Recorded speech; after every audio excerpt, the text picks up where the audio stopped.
How's it going, everybody? ChaoticMeatball here, and welcome back to the FireRed LeafGreen 386 challenge.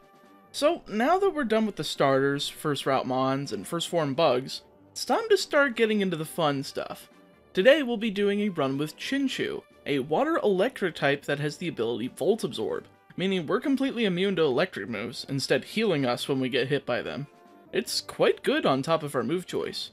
We start off with Bubble, Thunder Wave, and Supersonic, so we're basically able to do some dumb, stupid Parafusion cheese, as well as be able to murder Brock basically immediately thanks to his quad weakness to water. We've also got some other level up moves like Flail, Spark, Confuse Ray, and Hydro Pump, most of which we'll be taking advantage of throughout the run. We've also got TMs like Toxic, Ice Beam, Blizzard, Thunderbolt, Return, Surf, Waterfall, it's all here. This is a pretty ideal water type, and matching it with a base 75 HP, 67 speed, and 56 special attack and defense, I feel like we're gonna have a pretty smooth time. Anyway, if you need a refresher on the rules, be sure to check out the first video on this series on Chikorita. Lastly, did you know that only 1 out of 4 people are subscribed to this channel that view these videos? Be sure to subscribe, and let's get on with the run. So, I used the Universal Pokemon Randomizer to get myself a Chinchou in place of Squirtle. I figured Venusaur would be the most irritating to take out because it has so much bulk, even if I'll end up having access to Ice Beam rather quickly. Even if I chose the other two, Charizard would easily go down to Water and Electric, and Blastoise would go down to Electric moves, so I'm not too worried about the choice of opposing starter, to be frank. Either way, I actually went ahead and skipped Route 22 altogether. I didn't even grind at all. Instead, moving straight into the Viridian Forest and taking advantage of my Parafusion cheese to get myself into Pewter City without too much trouble. Thanks to Bubble the Lightyear's trainer as a joke, allowing me to challenge Brock within about a half hour of starting the game. He starts with Geodude, and I two-shot it with Bubble, with Onix following up. It was also a two-shot, barely doing any damage with Bind and Tackle before I got the win. Heck yeah, not too often that I can just run up to Brock like this without grinding to some obscene level for this point in the game. At least I haven't been able to do that for the past few runs, especially Ladybug and Spinarak, so it feels a bit refreshing. So, next thing on our list is getting Spark for Misty at level 25. So I decided to fight every trainer available between Pewter and Cerulean, including the second rival fight. He leads with Pidgeotto as I go in with low HP so I could take advantage of Flail as much as possible, but having enough so I could survive a quick attack from both Pidgeotto and Rattata. Luckily, I managed to paralyze Pidgeotto and KO without getting hit once, leading to Bulbasaur. I did the same thing, confusing and paralyzing him to lock out from using anything as I wailed on him with Flail, taking him down. Abra's a choke like always, just leaving Rattata. He of course went for a quick attack to KO me, but I was left with 3 HP, allowing me to get that max 200 power Flail for the KO. Sweet, this run's actually going extremely smoothly so far. I'm kinda surprised. Once I get to level 25 though, I'll be able to start skipping trainers and seeing just how far I can push Chinchou before I have to start grinding up. After grabbing the SS ticket, I fought one wild Pokemon on my way back to make it level 25, learning Spark in the place of Supersonic for Misty, and it really made her trivial. She starts with Staryu as I go for Spark, one-shotting her. Next out is Starmie, and it outspeeds, hitting Swift as I hit with Spark, paralyzing as she heals as I hit another one, allowing me to go first on the next turn for the KO and the win. Gotta say, that was really pleasing, just seeing those Pokemon fall like that. With that win, I also got the TM for Water Pulse, which I used immediately to replace Water Gun since I had replaced Bubble a couple levels earlier with it. This is actually pretty strong for this point in the game, so it'll probably last me until I get through to Surf. Plus it can confuse opponents, so I can still occasionally have that Parafusion cheese if I need it. So, after getting a few pickup Meowth, I darted through Route 6 so I wouldn't have to fight many trainers, as well as the SSN, not even picking up a single item outside of the kitchen, and fighting 0 trainers except for my rival. First try went well as he led with Pidgeotto, which was a one-shot with Spark, leading to Ivysaur.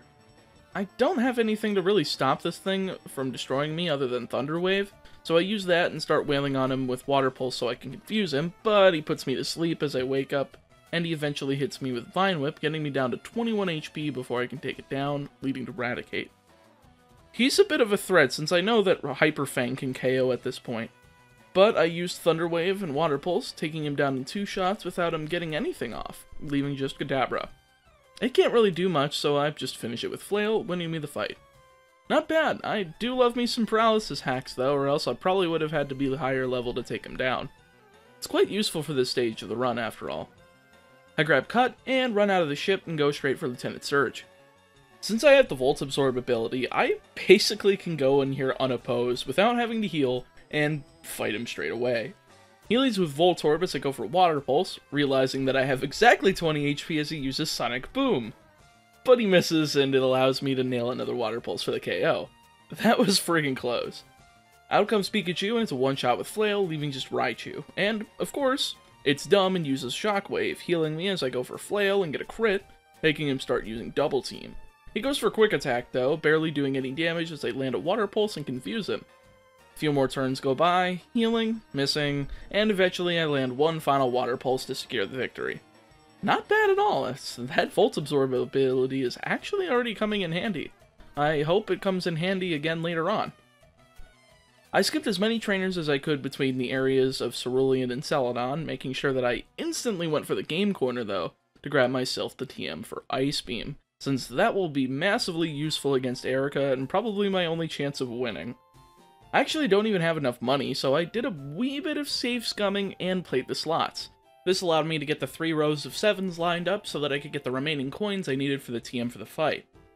There's a few trainers I have to get past before I can get to her, so I just wiped the floor with them with Ice Beam, getting into the fight after healing, since I wanted to make sure I didn't run out of Ice Beams.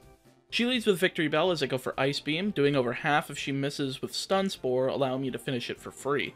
Next out is Tangela, and it's a one-shot, leaving just Vileplume. I went for Thunder Wave since I knew it would try to paralyze me, which it did, falling into my trap. My Cherry Berry activated, allowing me to hit an Ice Beam for over half as she used a full heal, allowing me to outspeed on the next turn, nail a second Ice Beam, and win the fight. That was quite painless. I'm glad that strategy worked after only 2 attempts. I also skipped just about everything in the Rocket Hideout, grabbing the Max Ether, and fought only 3 trainers before getting into the fight with Giovanni. He led with Onix, which is a one-shot with Water Pulse, as was Rhyhorn, leaving just Kangaskhan. It wasn't too bad though, even if Fake Out did quite a bit of damage. I accidentally misclicked on a second Thunder Wave, but I managed to finish it off after confusing it with several Water Pulses. I escape roped out, so I wouldn't have to fight an additional trainer, and opened up Saffron City, going for the Pokmon Tower. Of course, our rivals here, the game doesn't change. I feel like I keep explaining the same thing over and over again. Either way, let's just talk about the battle. Pidgeotto was a one-shot with Spark, though it nailed Quick Attack before going down. Ivysaur barely wasn't a one-shot with Ice Beam, though I got the freeze, taking it down after another one. Next up is Gyarados, and it's a one-shot with Spark, Growlithe is a one-shot with Water Pulse, and Kadabra is 2 with a critical. Chinchou is cleaning house in this challenge, and honestly looking back, I probably could have gotten the Thunderbolt by this point to make it even better, but I pulled it off just fine with Spark, and I didn't have enough money for the coins anyway. Either way, I grabbed the Pokefruit from Mr. Fuji and fought the trainers on Route 8 since I was already headed towards Saffron to take out all the trainers in Sylph Company before running into my rival again rather quickly. I actually gained 10 levels from all of those trainers, so it wasn't that bad even though it seems like it was a really quick jump when talking about it. He leads with Pidgeot, which goes down to 2 Sparks after using Feather Dance, which luckily is actually useless in this challenge, since all of my moves are special. Next out is Venusaur, which I managed to KO out after a critical Ice Beam. Gyarados is third, and it's easy Spark away from a KO, leading to Growlithe, which is also a one-shot with Water Pulse. And last out is Alakazam, which I managed to nail a Hydro Pump, but it just wastes its time with Future Sight, allowing me to pick up the win with an Ice Beam. Really good battle for Rival 5, since this is often a pretty difficult one that makes me go towards Fuchsia and fight the trainers down there as well as Koga. One more card key door later, and Giovanni's ready to battle once again. He starts with Nidorino this time, so I just go for Hydro Pump, barely not one-shotting as he gets a critical Poison Sting, which I follow up with a Spark for the KO. Next out is Nidoqueen, and since it's Part Ground type, I'm able to take advantage, KOing after a Hydro Pump and Water Pulse. Next is Kangaskhan, which I just outspeed and KO with a critical Hydro Pump, leaving just Rhyhorn, and it's so fragile I'm able to KO it with just one Water Pulse, winning me the fight. And now, the region is open to me and I can go ahead and take out a bunch of gym leaders all at once. Sabrina's the first one I challenged, so I fought her trainers and went into battle. She leads with a Kadabra as I go for Water Pulse, hitting twice without being able to land anything except for a Future Sight. Mr. Mime's out next and I KO with Water Pulse and Hydro Pump after some healing shenanigans leading to Venomoth. Same healing shenanigans go on for quite a while, if I'm being honest, before I'm able to KO with an Ice Beam and 2 Sparks, leaving just Alakazam. I go for Hydro Pump as she uses Future Sight, allowing me to lock in a victory with Ice Beam. With the 5th of 8 down, I ran on over to Cycling Road to get to Koga the fastest, fighting a few accidental trainers before I made my way into his gym. And his fight's actually not too bad either, as he leads with a Coughing that's an easy one-shot with Hydro Pump. Next up is Muck, which is a 2-shot with Hydro Pump after hitting Sludge. Next up is a second Coughing, which I also hit with Hydro Pump, KOing it, leaving just Wheezing. Hydro Pump gets it into the red before he poisons me, so I finish it off with an Ice Beam, Water Pulse, and a hint of Confusion Luck. Not bad. I thought Koga was going to be the most difficult leader of the second half, but he was a pushover thanks to Hydro Pump. Blaine's our next target, and I'm sure you already know it's over before it started, especially after having gotten Surf from the Safari Zone. Come to think of it, I should have grabbed it before Koga, but that escaped my mind. Oh well, after clearing out the trainers in Blaine's gym, it's time for a good old Burning Bald Man beatdown. He leads with Growlithe, which is a one-shot with Surf, as is Ponyta. Rapidash is in next, and I still have 4 PP of Hydro Pump, so I used it, getting a one-shot on both Rapidash and Arcanine, winning me the fight. Woohoo! One-shot sweep for Chinchou. I'm surprised how well this is going, though I'm sure this reign of dominance will probably end around the Elite Four. I skip out on the Sevi Islands and go straight for Giovanni, which actually turned out to be a great idea. I made sure to fight all of his high-level multiple Pokemon trainers so I could get some great EXP from them pretty easily, so why not? Giovanni was also pretty easy since both of his Rhyhorns went down to Surf, as is Dugtrio, and Nidoqueen and Nidoking were both one-shots with Hydro Pump. 2 gym leaders in a row with one-shot sweeps. I don't think this has even happened since the Totodile video. Or, I don't even remember if it's happened at all, since I can't remember anything to save my life. Oh well. Rival 6 should have been where Chinchou's reign of dominance ended, though, but somehow it kept going. Pidgeot with his 2-shot with Ice Beam, though he did use 2 quick attacks before Venusaur came out. I got a critical Ice Beam that froze him solid, allowing me to KO on the next turn with no damage whatsoever. That's crazy luck. The Rhyhorn was a one-shot with Surf, Gyarados is a one-shot with Spark, Growlithe is a one-shot with Surf, and Alakazam is his last Pokemon, surviving a Hydro Pump to use a Calm Mind, but the special defense buff wasn't enough to prevent him from going down to another one. And within the span of less than 7 in-game hours, we've gotten through Victory Road and into the Elite Four. That's insanity, since none of these runs have gotten to the Elite Four in lower than 8.5 hours. Can Chinchou possibly be our first S-tier Pokemon? Well, one Victory Road trip later, it's time to find out. After arriving in the Pokemon League, though, I made sure to fly back to Celadon so I could grab the TM for Thunderbolt at the game corner. This'll come in handy a lot throughout the Elite Four, especially for our first battle against Lorelei. She starts with Dugong, which is a one-shot with crit with Thunderbolt. That is a darn good start. Next out is Cloyster, and it protects once before going down to Thunderbolt. Next out is Slowbro, and it's bulky enough to survive one in red health, but it uses Amnesia, so it takes 3 more to KO after it lands a Surf. Next up is Jinx, so I just go for Hydro Pump since everything here is neutral aside from Ice Beam, so I use that and a Thunderbolt before getting put to sleep and getting destroyed by Jinx. Luckily, I woke up the turn I would have gone down, KOing with another Thunderbolt. Last up is Lapras, and I died to a Surf. New plan, Chesto Berry. That'll solve everything. But is level 62 really the smartest time to be going into the Elite Four? This is pretty low. Heck, I'm not even the level of my final rival's Pokemon.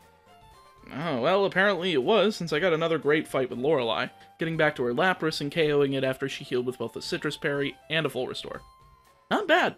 Let's see if I can really pack a punch against the likes of Bruno, though. Normally Bruno's a joke, but he's really the test if I can handle the Elite Four currently. Well, aside from his Onix, which are both one-shots with Surf. Next out is Hitmonchan, which I blast with Hydro Pump for 3/4 damage before he misses a Rock Tomb, allowing me to follow up with Surf for the KO. Next out is Hitmonlee, which is a 2-shot with Hydro Pump and Ice Beam, leaving just Machamp. Luckily I do enough damage to make it a 2-shot, even after a Citrus Berry, since he's dumb enough to use Scary Face, but follows up with a Cross Chop that barely doesn't KO me, leaving me with 4 HP and allowing me to follow up with another Hydro Pump for the win. That was only my second try on Bruno, so I'm feeling pretty confident right now. Agatha leads with Gengar, which is a 2-shot with Surf, making her go to Golbat. Even though I'm confused, I don't hit myself and manage to one-shot it with Thunderbolt, moving to Arbok. I snapped out of confusion, nailing his Surf for over half as she uses Screech for some reason, allowing me to get a KO scot-free next turn. Next up is her second Gengar, which nails a Sludge Bomb and poisons me, but I managed to take it out with another Surf, leaving just Haunter. And now it's either KO or get KO'd, so I use Surf and miss the KO. I should have used Hydro Pump. But Agatha is dumb enough to use Curse, allowing me to get the win because she felt pity for me. Thank you, Agatha, for going back to your roots in Gen 1 and using some stupid move that was going to kill you. However, she's not even the easiest member of the Elite Four this time. Who is that? Lance. Why is Lance easy, you ask? Well, two things. Thunderbolt and Ice Beam. These two moves are so good to carry us, just watch this fight. Gyarados is a one-shot with Thunderbolt, Dragonair is a one-shot with Ice Beam, the second Dragonair is a one-shot with Ice Beam, Dragonite's nearly a one-shot with Ice Beam, but I managed to freeze. Unfortunately, it thaws and uses Safeguard, allowing me to knock its Citrus Berry after a bit of back and forth, allowing me to finish it with Thunderbolt and Ice Beam. Last up is Aerodactyl, which goes down to 2 Surfs, and it even landed a Hyper Beam and wasn't able to KO Chinchou, giving me the victory.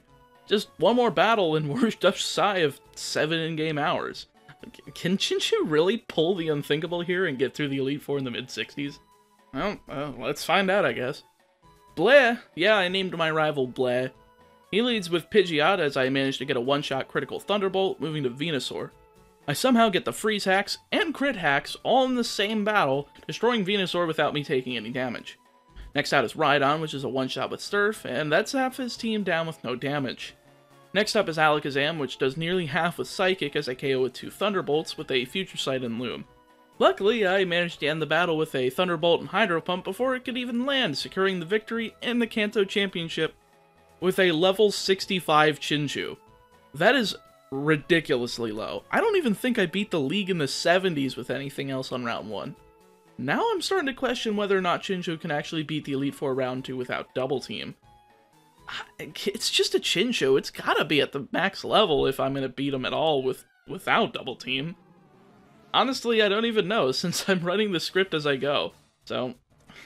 Well, I actually freaked out at the beginning here since I thought, wait a second, why am I not getting the National Dex? Then I remembered I didn't do the original Sevi Island quest. So one quest later, I get the National Dex.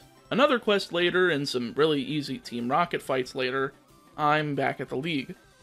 And this is where I opted to use all of the rare candies I got from the region, as well as pick up thanks to the Meowths that I got much earlier in the run, going in at level 81.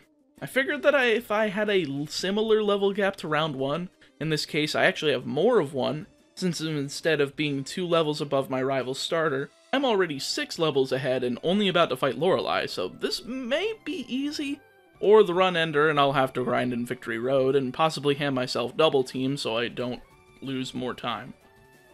Lorelei goes easy enough, as Dugong is still her lead and I'm able to one-shot it with Thunderbolt. Next up is Piloswine, and since it's ground type, I'm able to KO with 1 Surf. Cloyster is a one-shot with Thunderbolt with no Protect spam, and Jinx is a 2-shot, even through Attract. Last up is Lapras, and with full health, there's really nothing to worry about, even though it's barely not a one-shot, so I just get her in a healing loop until Lapras goes down with 1 last Thunderbolt. That was even easier than the round 1 fight, what the heck? Let's see how Bruno fares, I guess. Steelix is easy enough since Steel doesn't resist water, so Surf is a one-shot, leading to Hitmonlee. And it has Earthquake. Ouch. Surf takes out Hitmonlee, leading to Machamp, who misses a Rock Slide, so I'm able to get by that with Surf and Hydro Pump, as well as the second Steelix with Surf, but Hitmonchan just cleans house with Mach Punch. If only I had a way to KO the Hitmonlee easier. I try a second time, and it goes a similar way with Steelix, but I managed to have higher HP going into Machamp. So I got a critical Hydro Pump on the Machamp, one shot on Steelix with Surf, making sure that Hitmonchan can't KO with a Mach Punch.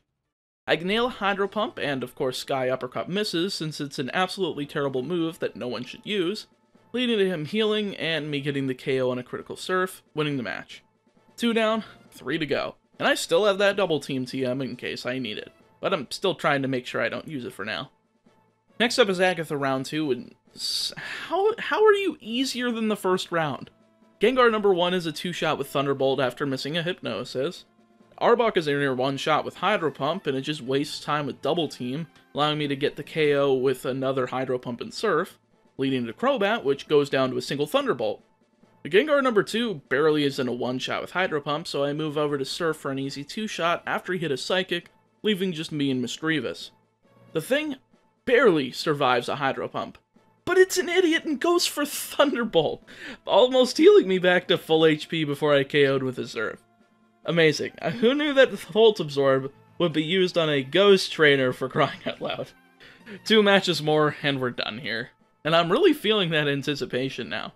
I made sure to heal between matches, and I swapped the Quick Claw for the Never Melt Ice that I got in Icefall Cave and Sevi Islands, making sure that Lance is even more of a joke. Gyarados is a one-shot with Thunderbolt, Aerodactyl is a one-shot with Hydro Pump after a massive Earthquake, Dragonite number 1 is a one-shot with Ice Beam, Kingdra is a one-shot critical with Thunderbolt, and Dragonite number 2 is a one-shot critical with Ice Beam. Seriously, how do you keep critting everything? Volt Absorb is your ability, not Super Luck. Heck, Super Luck doesn't even exist in Gen 3, what the heck? Either way, one more battle and we'll be relieved of this admittedly fun run, but can a level 83 Pokemon really beat the round 2 of the Elite Four? Well, at this point, I have no other choice than to believe and go in guns blazing. Alright, so first try didn't work out, but you know what? Second try actually did, so let's go over it. Play leads with Heracross, which isn't a problem since I can freeze with Ice Beam, which just so happened on the second battle, allowing me to finish it with a 3-shot without it hitting anything. Next out is Tyranitar, and Sandstream isn't actually a factor in this battle since I am not nearly at low enough HP for it to really matter. It's a one-shot with Hydro Pump, as Gyarados is with Thunderbolt, leading to Venusaur. And somehow, I got the freeze hacks again on Venusaur, allowing me to KO it with 2 Ice Beams without taking a single point of damage, leading to Alakazam. I went for Surf, which managed to do a bit over half of CU's Calm Mind, allowing me to finish it off and lead to his last Pokemon, Arcanine.